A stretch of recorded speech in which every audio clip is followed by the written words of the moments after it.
ہماری پوری energy policy جو ہے اس کے جو اہم پہلو ہیں وہ یہ 3 پہلو ہیں. نمبر 1 سیکیورٹی یا سسٹین اویلیبلٹی یعنی ہونا چاہیے توانائی کا. نمبر 2 غریب آدمی کی قوت خرید میں ہونا چاہیے یعنی افورڈیبلٹی. اور تیسرا ایسا طریقہ کار جس سے ایسا نہ ہو کہ ہم یہ انرجی کے چکر میں اپنا ماحول پورا تباہ کر اپنے انوائرمنٹ پوری تباہ کر دیں آنے والے وقتوں کے لیے. اس میں بہت سی خبریں آپ کو میں پہلے دے چکا ہوں. آج ایک اہم خبر میں آپ کے سامنے پیش کرنے جا رہا ہوں. اس سے پہلے انرجی کے حصول کے لیے آپ کو معلوم ہے کہ 10-15 سال سے ہمارے جو سمندر میں ہمارے ایسٹس ہیں، یہ سمندر کے اندر جو کنویں کھودے جا سکتے ہیں، اس کا عمل بالکل رکا ہوا تھا. تو اب وزیر اعظم کی ہدایت پر 16 سے 24 کے قریب کنویں جو ہیں ان کو بڈنگ کے لیے ڈال دیا گیا ہے، اور آنے والے کچھ ہی وقت میں ان کی بڈز آنی شروع ہو جائیں گی. اور اس سلسلے میں ہم بین الاقوامی سطح پہ امریکہ میں بھی مختلف کمپنیوں کے پاس گئے، آذربائیجان میں بھی مختلف کمپنیوں کے پاس گئے. تو آپ کو میں یہ نوید دینا چاہتا ہوں کہ آنے والے وقت میں اس بڈنگ کے ذریعے بہت بہت بڑے انشاءاللہ جو تیل کے ذخائر اور گیس کے ذخائر ہمارے سمندروں میں موجود ہیں، اس میں ڈرلنگ کا کام آنے والے وقت میں شروع ہو جائے گا. اس کے علاوہ ہمارے ملک کے اندر ایسی گیس ہے جس کا حصول آسان نہیں، تیل اور گیس کا، یعنی وہ ٹائٹ گیس ہے، پھنسی ہوئی. آپ یہ جان لیجئے، بس سمجھ لیجئے کہ پتھروں میں پھنسی ہوئی ہے. ویسے تو آپ کنواں کھودتے ہیں تو گیس نکل آتی ہے یا تیل نکل آتا ہے، تو یہ وہ گیس ہے جو ٹریپ ہوئی ہوتی ہے پتھروں میں. تو اس کے لیے نئی ٹیکنیکس کی ضرورت ہوتی ہے، ہاریزونٹل ڈرلنگ کی ضرورت ہوتی ہے. تو اس کی ایک پالیسی جو ہے اب کابینہ کے پاس جا رہی ہے، جس کے بعد فوری طور پہ وہ جو ذخائر ہمارے پاس موجود ہیں مگر نکالنے ذرا مشکل ہیں، ان کی اندر بھی کام شروع ہو جائے گا، اور انشاءاللہ توانائی جو ہے وہ بھرپور انداز میں آئے گی. پھر آپ نے دیکھا ترکمانستان سے کچھ دوست آئے ہوئے تھے، وزیر اعظم کی موجودگی میں ہم نے اس کے اوپر معاہدہ کیا. اس معاہدے میں لکھا گیا کہ ترکمانستان کی گیس ہم کس طریقے سے لے کر آئیں گے. تو ہمارے جو اندرونی وسائل ہیں، ہمارے جو بیرونی ریلیشن شپ ہیں، ان سب کے ذریعے وہ جو پہلا وعدہ ہے وہ ہم پورا کرنے کی کوشش کر رہے ہیں، یعنی توانائی کسی بھی وقت پاکستان میں کم نہیں ہونی چاہیے. دوسرا اہم پہلو یہ ہے کہ ہم کیسے اس توانائی کو جو ہم لے کر آ رہے ہیں لوگوں کی قوت خرید میں لائیں گے. اس سلسلے میں ہی آج ایک اہم اناؤنسمنٹ ہے. مگر اس سے پہلے میں آپ کو یہ بتانا چاہتا ہوں کہ اب تک کیا کیا ہو چکا ہے. سب سے بڑی جو چیز ہمارے آڑے، آپ کے آڑے آتی ہے، وہ سرکولر ڈیٹ ہے. کیونکہ وہ جاتا تو نہیں ہے، وہ ٹیکس پیئر کی جیب سے نکل آتا ہے، یعنی آپ کو نظر نہیں آتا مگر پیسے اس کے آپ ہی دے رہے ہوتے ہیں. تو ہم نے پہلے 10 مہینے کے اندر پاکستان کا ہمارے جو کنویں ہیں، ہمارے جو اثاثے ہیں تیل کے بھی اور گیس کے بھی، ہم نے گیس کا اپنے کنووں کا سرکولر ڈیٹ 0 کر دیا ہے. آپ سوچیں یہ 30-33% پہ بڑھ رہا تھا، اس کو ہم نے 0 کر دیا ہے. تو اس کا بوجھ، اضافی بوجھ آپ کے اوپر نہیں پڑے گا. اب LNG کا بھی بوجھ رہتا ہے، وہ بھی انشاءاللہ آنے والے وقت میں اگر اللہ نے ہمیں موقع دیا تو ہم LNG کا بھی جو سرکولر ڈیٹ ہے اس کو ختم کر کے جائیں گے. دوسری جو ہم نے اہم چیز کی وہ یہ کہ میں یہیں پہ آپ کو بیٹھ کے بتایا تھا لاہور میں ہی کہ امیر کا ٹیکس، امیر کا ٹیرف یعنی امیر کا بلنگ کا طریقہ اور غریب کا بل، دونوں کو یکسر علیحدہ کر دیا ہے. اب امیر آدمی جو ہے، جو تھوڑے سے صاحب حیثیت ہیں، وہ دگنی قیمت ادا کرتے ہیں، اتنی ہی گیس کی، بعض مرتبہ دگنی سے بھی زیادہ گیس کی قیمت ادا کرتے ہیں جو ایک غریب آدمی دیتا ہے اتنی گیس استعمال کرنے پہ. تو یہ دوسرا طریقہ کار تھا جس کے ذریعے ہم نیچے لے کر آئے قیمت. مگر جو سب سے اہم اعلان میں آج آپ کے سامنے کرنا چاہتا ہوں وہ یہ ہے کہ آپ کو یہ معلوم ہے کہ ہر سال پاکستان میں ڈرائی آؤٹ ہو جاتے ہیں. یہ پچھلے سال میں بھی آپ نے دیکھا ہے کہ لائنیں لگ گئیں اور پیٹرول پمپوں کے اوپر سے پیٹرول نہیں مل رہا. وہ کہہ رہے ہیں ہماری LC نہیں کھل رہی، ہمارے پاس پیٹرول نہیں ہے. ذخیرہ اندوزوں کو موقع دیا جاتا ہے کہ وہ ذخیرہ اندوزی کریں، کیونکہ ہماری جب پرائس بڑھنے کے قریب آتی ہے تو لوگوں کو پتہ ہوتا ہے کہ قیمت بڑھ جائے گی تیل کی، تو وہ ذخیرہ اندوزی شروع کر دیتے ہیں. تو آج میں آپ کے سامنے ذخیرہ اندوزی کا توڑ پیش کر رہا ہوں. ہم ایک نئی پالیسی لے کر آئے ہیں جس کا نام ہے بانڈڈ ویئر ہاؤس. اس کا مطلب ہے کہ دنیا میں کوئی بھی شخص، کوئی بھی ایسی کمپنی جو حلال کا کام، جائز کام، لیگل کام تیل کی ٹریڈنگ کی کرتی ہے، وہ کمپنی اب پاکستان میں آ کے اپنے سٹوریج بنائے گی. پاکستان میں پہلی بات، پاکستان میں زر مبادلہ آئے گا. دوسری بات، پاکستان کے اندر سٹوریج بڑھے گی. تیسری بات, کوئی بھی ایسا وقت نہیں ہوگا جب پاکستان میں ہزاروں ٹن یا لاکھوں ٹن کی صورت میں ہماری جو سٹوریج فیسلٹی ہے اس میں تیل نہ ہو. تو پہلے یہ جو اجازت تھی یہ صرف آئل مارکیٹنگ کمپنیوں کو تھی. آپ کے پیٹرول پمپ والی جو بڑی بڑی کمپنیاں ہیں صرف وہی پیٹرول لا سکتی تھی, اب اور کوئی نہیں لا سکتا تھا. اب کوئی بھی دنیا کے بڑے ترین ٹریڈرز جو ہیں وہ پاکستان میں آ کر تیل لا کر پاکستان کے پورٹ کے اوپر کراچی میں یا بانڈڈ ویئر ہاؤس, آپ کو تو معلوم ہے بانڈڈ ویئر ہاؤس پورے ملک میں ہوتے ہیں, تو ان بانڈڈ ویئر ہاؤسز کے اندر لا کے اپنا تیل سٹور کر سکتی ہے, تاکہ کسی بھی وقت اگر پاکستان میں تیل کی کمی ہو, کسی بھی وقت, جو ہر سال ہوتی ہے, جب بھی قیمتیں بڑھنے لگتی ہیں تو وہ ذخیرہ اندوز روک لیتے ہیں مال. اب کیسے روکیں گے؟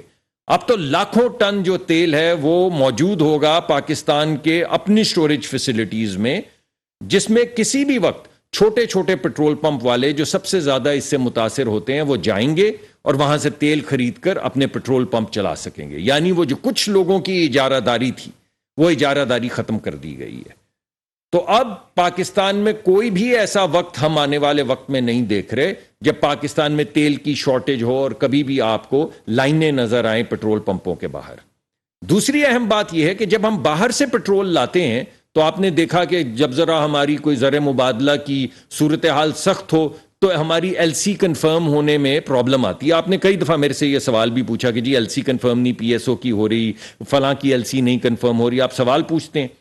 اب اسٹوریج کے ذریعے ایل سی کنفرم ہونے کی جو مصیبت تھی اس کا حل تلاش کر لیا گیا ہے, کیونکہ بین الاقوامی کمپنیاں جب یہاں پر آئیں گی تو یہاں پر رجسٹر ہوں گی, یہاں پر رجسٹر ہوں گی تو یہاں پہ اپنے بینک اکاؤنٹ کھولیں گی. اب جب ایچ بی ایل کا بینک اکاؤنٹ ہوگا اس کا جس نے تیل بیچنا ہے, اور یو بی ایل کا اکاؤنٹ ہوگا یا ایم سی بی کا اکاؤنٹ ہوگا یا بینک الفلا کا اکاؤنٹ ہوگا اس کا جس نے تیل خریدنا ہے, تو کنفرمیشن والی بات تو ختم ہو گئی نا. بین الاقوامی جو ایل سی کی کنفرمیشن کے $8-10 جس کا بوجھ آپ کو اٹھانا پڑتا ہے بیکاز وہ ایل سی کنفرمیشن کے پیسے جو ہیں وہ قیمت میں تیل کی آ جاتے ہیں. تو اب جب لوکل بینکوں کے ڈالر اکاؤنٹ میں ٹرانزیکشن ہوگی یا روپوں میں ٹرانزیکشن ہوگی تو جو ایل سی کی قیمت جو لوگوں کو ادا کرنی پڑتی ہے وہ ایل سی کی قیمت ختم ہو جائے گی. تو دو چیزیں ہو گئیں. پہلی بات تو یہ کہ کبھی بھی وہ ذخیرہ اندوزوں کی اجارہ داری جو ہے وہ ہمیشہ کے لیے ختم کر دی گئی ہے. کسی بھی وقت پاکستان میں لاکھوں ٹن تیل جو ہے وہ موجود ہوگا. دوسرا, جو ایل سی کی قیمت ادا کرتے ہیں آپ, کیونکہ ایل سی کنفرم نہیں ہوتی, اس کی وہ بینک اضافی قیمت مانگتے ہیں. جب لوکل بینک ہوں گے, ان کے لوکل ڈالر اکاؤنٹ ہوں گے یا لوکل روپے کے اکاؤنٹ ہوں گے, تو وہ جو اضافی بوجھ غریب آدمی پر پڑتا ہے ایل سی کی قیمت کا, وہ بھی ختم کر دیا گیا. تیسرا, ابھی تو ہم صرف ڈالر میں تیل لا سکتے ہیں. اب یہاں پہ جب لوگوں کے ذخیرے موجود ہوں گے, یہاں پہ سٹوریج موجود ہوں گے, تو اب چھوٹی چھوٹی کمپنیاں جو ہیں ان کی مرضی, بیچنے والے کی مرضی, خریدنے والے کی مرضی, کسی نے 100 ٹینکر خریدنے ہیں, کسی نے 1000 ٹینکر خریدنے ہیں, وہ بے شک روپوں میں پیمنٹ کرے یا بے شک ڈالر میں پیمنٹ کرے. تو وہ ڈالر کا بھی جو بڑا بوجھ ہے وہ قدرے کم ہو جائے گا. وہ رسپانسبلٹی چلی جائے گی ٹریڈر کے اوپر, بین الاقوامی جو ٹریڈر ہیں, کہ وہ اپنے ڈالرز کا انتظام کریں تاکہ جب انہوں نے اپنی پیرنٹ کمپنی کو واپس پیسے بھیجنے ہوں تو وہ ڈالر کی شکل میں بھیج سکیں. تو تین چیزیں میں نے آپ کے سامنے پیش کی. نمبر ایک, اس نئی پالیسی کے ذریعے جس کو ہم بانڈڈ ویئر ہاؤس پالیسی کہہ رہے ہیں, اس کے ذریعے نمبر ایک, ذخیرہ اندوزوں کی کمر توڑ دی گئی ہے. اب کوئی بھی شخص یہ نہیں کہہ سکتا کہ میرا تو ابھی شپ آ رہا ہے, میں نے تو ابھی آرڈر دیا ہے, میری تو ابھی ایل سی کنفرم نہیں ہو رہی. اب ہمارا ریگولیٹر اس کو کہہ سکتا ہے کہ فلاں جگہ پہ تیل پڑا ہے, بیٹا اگر آپ نے نہیں اپنی رسپانسبلٹی پوری کی, جو 20 دن کی آپ کی رسپانسبلٹی ہے کہ آپ نے 20 دن کا, ہر پیٹرول پمپ کمپنی نے, ہر بڑی آئل مارکیٹنگ کمپنی نے 20 دن کا ذخیرہ رکھنا ہے. تو وہ جو وہ ہیلے بہانے کرتے تھے کہ ہمارا جہاز آ رہا ہے, ہماری بکنگ ہو رہی ہے, ہماری ایل سی کھل رہی, آپ پاکستان کی پورٹ کے اندر, فیصل آباد میں, لاہور میں, حیدرآباد میں, ہر جگہ پہ بانڈڈ ویئر ہاؤسز کے اندر تیل پڑا ہوگا اور اسی وقت ان کو کہا جائے گا کہ آپ وہاں سے جائیں اور خرید کر لے آئیں. یہ جو آپ کے ہیلے بہانے اب نہیں چلیں گے. تو پاکستان میں انشاءاللہ اب آنے والے وقت میں ڈرائی آؤٹ نہیں ہوگا, نمبر ایک. نمبر دو, جو اضافی قیمت تھی جو ایل سی کی کانفرمیشن کی قیمت جو تیل کی قیمت میں ڈلتی ہے اور پھر آپ کو ادا کرنی پڑتی ہے، اس کا بوجھ جو ہے وہ کم ہو گیا یا ختم کر دیا، کیونکہ اب ہر آنے والے ٹریڈر کو پاکستان کے اندر اپنا بینک اکاؤنٹ کھولنا ہوگا جس کے ذریعے ٹرانزیکشن ہوگی۔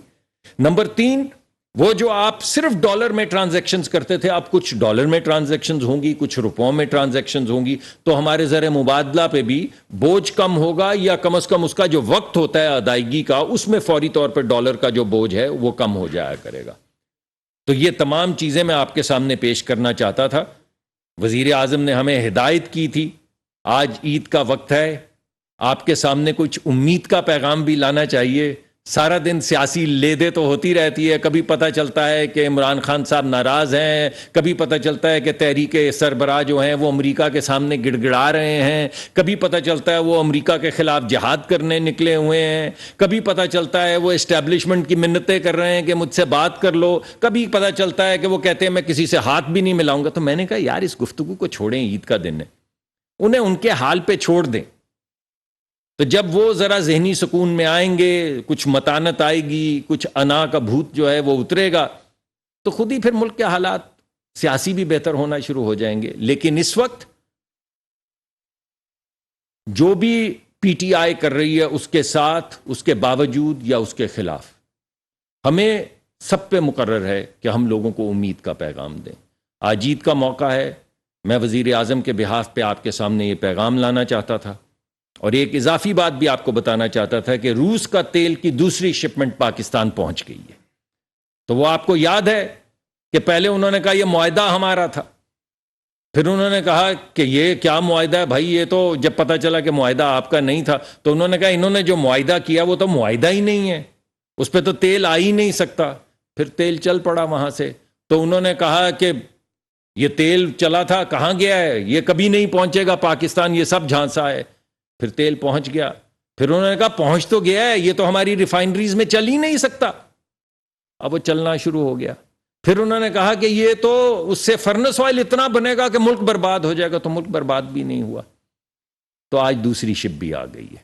تو انشاءاللہ ایک تسلسل کے ساتھ ایک طرف سے روس کا تیل آئے گا، ایک طرف سے آپ کو آذربائیجان کی ڈیل کا پتہ ہے کہ سستے گیس کی ڈیل جو ہے ہم جا کر کے آئے ہیں، تو 1 یا 2 مہینے میں جیسے سردیاں قریب آئیں گی، سستے تیل کا ایک کارگو، ایک شپ، یعنی آذربائیجان ہمیں دے گا، ہماری مرضی ہم لیں یا نہ لیں۔